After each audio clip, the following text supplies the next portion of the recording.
All right, y'all. Welcome back. Welcome back to Generation X Nation. And we would be doing a recap of the Real Housewives of Potomac. I know I usually do 3 minute wrap ups, but this particular episode, I'm going to talk just a little bit more than 3 minutes. So I had to actually do a video. But again, as always, thank you to everybody who's liked and subscribed to my channel, left a comment. I definitely will get back to you. As usual, everything I say is alleged, in my opinion, and for entertainment purposes only. Subscribe, go ahead and hit that like button. Leave me a comment right now. I'm getting there, people. I'm getting there. Putting in the work, as they say. But anyway, let's go. Real Housewives of Potomac. If you know me, you know my channel. I always do this disclaimer. All of my commentary is based on week to week episodes. I may like a person this week, and next week I may not like them. It all depends on what they show me on screen, because I don't know these people personally. Now, I do understand that they edit this stuff and show us what they want us to see. So based on what they wanted us to see, that is what I'm going to do my commentary on. So everything I say is alleged, in my opinion, and for entertainment purposes only. Once again, alleged, in my opinion, and for entertainment purposes only. And I do use my cheat sheets. All right, so you'll see me looking down at my cheat sheets, but I'm going to try to make this quick. Let's talk about Angel and Bobby. Once again, Angel's still talking about buying her house. That's all she's talked about. Between the house and the selfie, what's the rest of you, Angel? Okay, she lets us know in first couple of episodes, I'm going to buy a $7 million house. Now she done dropped it down to 2.5 to 3 and get a fixer upper, and we can fix it up like the house in Denver.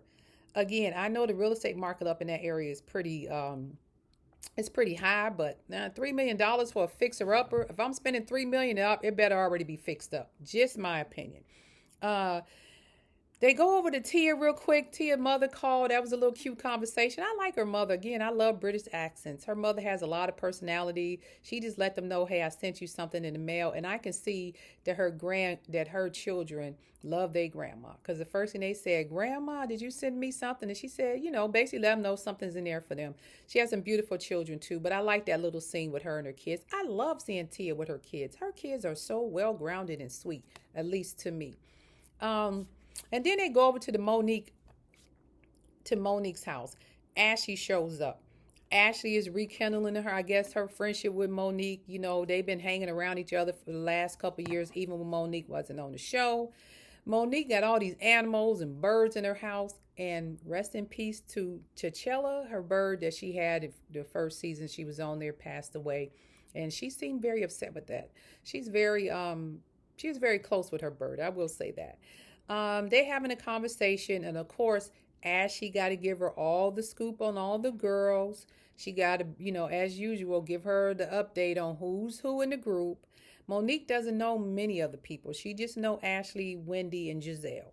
So Ashley threw out a little shade, like, do you know Stacy? Just to kind of get a feel where Monique was at. So she's kind of giving her a feel of each girl and I guess what their personalities and what their contributions to the group is. Monique, she invites her to the pride thing that they're having. Monique is like, yeah, I would love to be there. Thank you. I'm going to come. So that's her way of integrating Monique back into the group. And she did say something about her issue with her and Giselle. Hopefully they work that out. They also showed the Wendy and Eddie. Eddie in the garage getting his stuff for the Happy Eddie pop-up shop. And let me just say this. I love me some Eddie and Wendy. I cannot get past what happened to them. She discussed it a little bit at BravoCon. She didn't say much. I'm gonna go watch BravoCon, and I may not do a video on it because everybody's already done one anyway. But I hope they get through whatever it is they're going through. I hope they get through it and come out better on the other side. I'm not saying they're guilty or innocent. I just hope they get through it. I don't like people's reputation like that to go down the tubes. I love me some Wendy and Eddie, and I am so disappointed. But I will say this. If the police come to your house or have a warrant for your arrest and arrest you for certain things in that nature, allegedly, they got some type of evidence against you. Okay, so Wendy and Eddie's biggest thing is going to be their biggest challenge will be trying to throw that evidence out. so they can't use it against them, because they don't just arrest people that are well-known people. Like, they're well-known. I mean, they're Bravo celebrities, but they're well enough known. They wouldn't do that and have mugshots all over if they didn't have enough evidence to feel that there was a reason to arrest them. So I'm not going to say they're guilty. I'm not going to say they're completely innocent. I'm going to leave that at that. Then they swing over to Stacey's photo shoot. And I think about Stacey, and I think this is why they be harassing her all the time. Stacey photographs well, but she's a TV personality. She looked good. Her photo shoot went good. She's doing a photo shoot for her gummies, cannabis gummies or whatever, following behind Wendy and Eddie. Even though she says she's not, she is. Because they showed her previous season when she told them what they was doing, and all of a sudden they told her what they were doing. All of a sudden she wants to come out with a cannabis gummy line. And then she even gave it a Nigerian name. Of all ethnicities, you give them a Nigerian name, Stacey, and they're supposed to just think you ain't copying off of them. Okay? The minute she said that, I thought about the scene with Karen Huger and Wendy arguing about a 3-wick and a 1-wick candle. Karen took her candles ideal after Wendy, allegedly. I don't know. So Wendy has set some blueprints for them to follow. Just my opinion. But Stacey does look good. Her photo shoot looks good. She explained that she did a DNA and she found out she's Nigerian. So she decided to give her a Nigerian name, which happens to mean joy and happiness and all of that. Similar to Happy Eddie. Wendy, I'm sorry. Stacey, I'm not saying that you're copying off of Wendy and Eddie, but it does look real suspicious. Okay? You're following too much in their footsteps. Then Angel, they show Angel meeting up with her sister. First thing she talked about is this damn selfie. I am sick of the selfie conversations. And this is what I said before about Angel. Angel tries to play bold. Angel has some type of self-esteem issue. Why do you care? It's a freaking picture. If it's that bad, Angel, go to your phone and go to your social media and delete the damn thing off. But we can't make the whole season about a selfie picture, really. Because you don't talk about nothing but the selfie picture and the $3 million house you buy. That's all we got out of you, period. And letting the other girls know, my husband retired from the NFL because you wanted to, I guess, shade her because her husband wasn't a starter, but your husband was. We don't know nothing else about Angel. So then you talking trash with your sister. Your sister is telling you, y'all talking about Giselle and Wendy. Your sister talking about Giselle's, little neck under here. And Wendy's the queen of filters and all of that. You got a lot of smoke for them. From what I can see, you have a lot of smoke for them, Angel, when they're not around. But when you in their presence, you crying like a baby. They're harassing me. They're bothering me.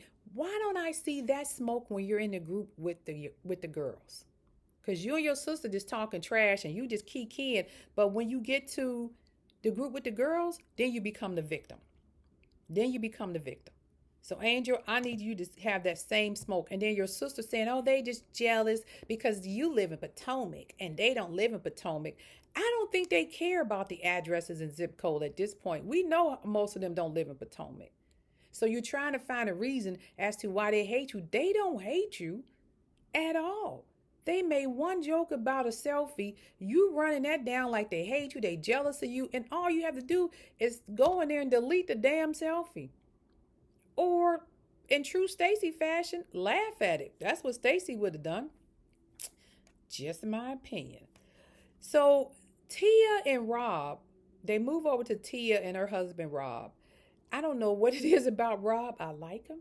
But Tia seems like she is the masculine one in that family. She is the alpha lady or whatever. Because her husband is definitely not an alpha male. They done had a whole birthday party. Somebody got pissed off, posted the address on social media, and tons of children showed up. Where his daughter had to call the police. He eventually put the children out of the house, but they, I guess, threw up in one of the kids' room, running over the house, and it seemed like he had no clue what was going on. No clue. Dude, you cannot, with these children today, you got to stay on top of that. As soon as you seen that party getting out of control, you should have rolled them up out your house, called the police, whatever, because anything happened, you would have been liable. Tia, whew, Y'all dodged a bullet. Next time you have a party, make sure Tia there, because I guarantee they wouldn't do it if she was there. Just my opinion. But anyway, her two daughters, Alexis and Sienna, are very pretty, beautiful young ladies. I like them. They seem very intelligent and pretty nice. Then we get down to Giselle and her daughter Grace. Giselle is going through this whole court thing with her stepmom. And I'm sure a lot of people have experienced this with step sisters and brothers or step parents when your actual biological parent passes away and they happen to be married to somebody else, that will be your stepmom or your stepdad. A lot of times it start being a community family fight for property, depending on how long the stepmom or stepdad has been in the life, depending on how long they've been married, and depending on your relationship with that person, determines how much infighting a family has. And apparently, Giselle accuses this lady of um, changing her father's wills or wishes or whatever he had in place before a month before he passed away. And to me, I'm always suspect of a person who changes their will or changes the trust or powers of attorneys and stuff like that right before they die. I'm suspicious of that with no witness around, especially if they're an elderly person who may be suffering dementia or some type of illness that they may not always be in their best place or their best mind. And so I get what Giselle is saying, because a lot of that stuff may be stuff that was inherited from when her mother passed away. So why would you want some lady who stuff that belonged to your mom going to this lady and now her side of the family?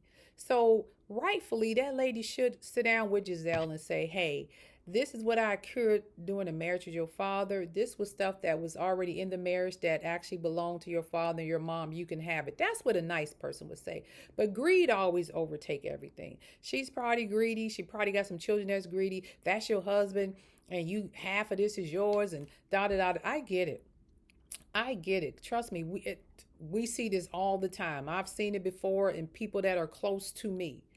You know, so I always tell people, if you have elderly parents or people go down to, if you don't have nothing else but going down to what's that place where they legal aid. If you don't have enough money to afford a lawyer, go down there to legal aid, get an attorney, and write something up while you still have your mindset. And if need be, videotape it. Take 2 or 3 witnesses with you to make sure that everybody know this is what this person wanted, and seal it. If that lady wanted to change anything, or her dad wanted to change something, God may he rest in peace, he probably should have brought Giselle and the stepmom and himself together to an attorney office so we all on the same page. And I recommend that to anybody. If you're in a situation where somebody is dating or married to parents or sister or brother that is a second or third wife, and you got assets that will have to be accountable for if that person should leave, while that person is still here, have a conversation with all of those people together. So if it's your dad, have a conversation with your dad, his new wife, all your siblings, hell, his kids. Have a family meeting. Let him sit down in front of you with a lawyer in front of her on record and saying, here's how I want myself divided up. So there's no argument. But people don't do that, especially in our community. And then when stuff like this happens, everybody's saying what they think the person wanted, or this person should have got that and that. So I understand Giselle's issue, especially if she doesn't like her stepmother. But sadly, once a person marries a person and that is the wife, in most states, the wife is considered next of kin, and then it goes from there unless she can prove fraud. That's all I'm saying. But anyway, they did have an issue where Kay sat down with Greg, and they seem to be on a better page. I don't know where the whole Kay Greg thing is going, but they seem to be a little more flirtatious, a little more lovey-dovey. They're still talking about living in these separate houses. And I think in current time, I want to say Kay no longer lives in that condo. I think that I heard that on YouTube streets. But Kay, you're gonna have to make Greg commit to something. But I did not know Greg had 3 babies. He said, well, I need the house for my 3 kids. Ooh, pump your brakes. When he said it, I was like, ooh. Because a lot of these men I've noticed out here, especially you red pill guys, the Kevin Samuel crew, whatever, y'all would not date a woman with 3 kids or marry a woman with 3 kids, but you want her to accept you with 3 kids, and you women are sitting here doing it. Put that same standard sometime on these men that they put on you. If you got one, he got one. If you got two, he got two. He got 3 kids, you got none. And this is the best you can get out of here, Kay? You a beautiful girl, own your own business. You must love the hell out of Greg, because 3 kids, I'm not even doing that. I'm sorry. That could not be me. Stacy and Wendy sits down and have a conversation. Stacy and Wendy is just sitting there real quick laughing at Stacy because she's asking her, oh, now using Nigerian name. Oh, so now you're launching your cannabis line. Oh, and Wendy's like, good Lord, this girl just copying me to the T. And Stacy, like, again, Stacy does not care. Stacy said, hey, I feel like this is a single white female. She said, what you, I'm sorry, Wendy said, I feel like this single white female. What you going to do, get four PhDs, 4 degrees in a PhD? Stacy's looking at Wendy like, shit, I just might. Who knows? So Stacy, that's what we love about Stacy. You can't shake her. She said, you can't shake me. You can't shake me. And Jazzy, they show, this is the last 2 things I'm going to talk about. They show Jazzy's wedding. Beautiful wedding. They flew in for it down here in Dallas. Looks like it was a beautiful ceremony. I hope Jazzy is happy. But once again, another lady marrying a guy, got 2 kids. So I guess, if you want to marry a man with certain means, there are certain things you'll tolerate. But I guess that's why Kay is with Greg, because he has a little money, but he got 3 kids. And Jazzy with, the athlete. We all know the quote athlete thing, but he got 2 kids. But hey, I guess that's what the women do. But reverse, the men don't marry the women with the kids no more. At least that's what they saying. They don't want one with kids. That's what they say. Unless you Cardi B and a multimillionaire, then maybe they'll make an exception. But I digress. And after that, they show up to the gay pride event that Ashley is throwing. Everybody looks great. Ashley made signature t-shirts for everybody. The girls got their hair, did up, and they got the rainbow everywhere, the t-shirts that Ashley made, they little outfits. Ashley come in here looking like the dude that she liked to dress up. I forget his name, but she comes in there always as this character that's a guy, looking real nice. And then Monique pops in. And Giselle, all of a sudden, she gives Monique the look. Monique comes in, hugs Ashley and that young man, I don't know his name, one of their friends, he hugs him. And then here comes Kay messy ass. And this is why we tired of you, Kay. Do you know Stacy? Monique's like, no. Oh, well, I thought y'all known each other because she dating your ex-husband. Why did you need to put that out there? Why should Monique know who her ex-husband is dating? Why is that her business? If he wasn't dating her serious, why would Monique know? Stacy said they went on a few dates. It wasn't like they was dating for 5, 6, 7, 11 months and the kids were involved and they got to know daddy's girlfriend. She said they went on a few dates. That is Kay starting it, getting the party started, trying to steal a scene, trying to set up a scene, trying to get something going. Monique, don't let that bother you. You said you worked on your anger. And you said you worked on some things since you've been off the show. Please don't let that get to you, because that was Kay's moment to start to trigger something. You can't just go in there and have a nice, fun day on your float, celebrating gay pride, and maybe readdress that later on. You had to bring it in there that day just to cause a little tension between Stacy and Monique. That's what we've been talking about with these episodes. Can it just be one episode where no mess is going on? That's all we ask, Kay. Why did you do that? It was unnecessary. But you wanted to steal the scene. Kay, you slowly becoming a person that people are not liking and may not even want on the show no more. Be careful, because once the crowd start telling them people, hey, get her off the show, we don't like her, it seems to be what Bravo will do. Because Bravo likes to follow the audience. Whatever the audience say, that's what Bravo does. Okay? Now, with that being said, they still ain't as nasty as them damn girls in Salt Lake City. Them Salt Lake City girls is a beast. Okay? Um, I think that's all my commentary for the show. Like I said, it wasn't much to see. Okay, chill out. Next time, just have them, let them have a day of fun. Angel, damn, talk about something else in that goddamn selfie. Excuse my French. I'm tired of Angel in the selfie. Find something to talk about. Stacy, yes, you are mocking Wendy. I'm just saying, it does give single white female. Find something original for yourself, Stacy. And Ashley, stop being a bone collector that you are. Giselle, I wish you luck on your issue with your dad. I ain't gonna get on you today because you are going through some real life experiences. And with that, this is Gen X Nation. Like, share, subscribe. Hit that like button before you hang off here. Hit the like button. Let people know about my channel. I definitely appreciate it. And once again, thank you to everybody who leave a comment, listen to my video. It's nothing but love over here. Okay? Nothing but love. And I appreciate it. And with that, you guys go have a great rest of your day. Peace. And as always, I'm out.